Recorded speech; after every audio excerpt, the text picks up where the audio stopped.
எனக்கு ரொம்ப பிடிச்ச ரெசிபி வீடியோஸ்லாம் எடுக்கும் பொழுது எப்படா எடுத்து முடிச்சுட்டு அதை சாப்பிட போகிறோன்னு இருக்கும் எனக்கு. அப்படியே ஒரு ரெசிபி தான் இந்த இடியாப்பம் சுதி. இது வரைக்கும் ட்ரை பண்ணலனா கண்டிப்பாக ட்ரை பண்ணுங்க. இடியாப்பம் செய்யறதுக்கு ஒரு கப் அளவு பச்சரிசி மாவு கூட 1 டீஸ்பூன் எண்ணெய் 1 டீஸ்பூன் உப்பு சேர்த்து கலந்து விட்டுக்கோங்க. இதில் 1.5 கப் அளவுக்கு நல்லா கொதிக்கிற வெந்நீரை சேர்த்து வெந்நீர் மாவில் நல்லா சேர்ற மாதிரி லேசாக ஒரு ஸ்பூனால் கலந்து விட்டுக்கோங்க. நல்லா கலந்த பிறகு இதை ஒரு மூடி போட்டு அப்படியே 5லேருந்து 8 நிமிஷம் வச்சுட்டு கை பொறுக்கிற சூடு இருக்கப்போ லேசாக பிசைஞ்சிங்கனாலே அழகாக திரண்டு வந்துடும். கண்டிப்பாக இது லேசான சூட்டில் இருக்கணும், மாவு ரொம்ப ஆறக்கூடாது. இப்போ இதை ஒரு இடியாப்ப உடக்கில் எண்ணெய் தடவி இடியாப்பங்களாக பிழிஞ்சுக்கோங்க.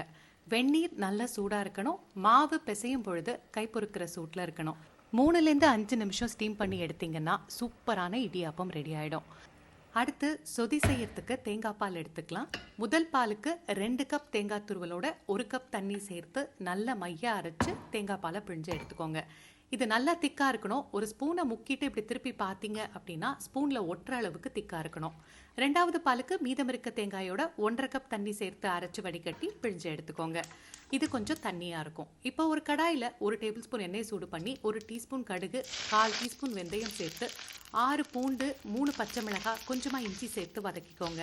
2 பெரிய வெங்காயம் 6 சின்ன வெங்காயத்தை சேர்த்து கண்ணாடி பதம் வந்ததும் ஒரு தக்காளியை சேர்த்து வதக்கி 2வது எடுத்த தேங்காய் பால் 1/2 டீஸ்பூன் மஞ்சப்பொடி சேர்த்து 3லேருந்து 5 நிமிஷம் கொதிக்க விடுங்க. இப்போ முதல் பாலை சேர்த்து 1 டீஸ்பூன் உப்பு 1/4 மூடி எலுமிச்சம்பழம் பிழிஞ்சு இடியாப்பத்து கூட சூப்பராக சேர்த்து சாப்பிட்டு பாருங்க.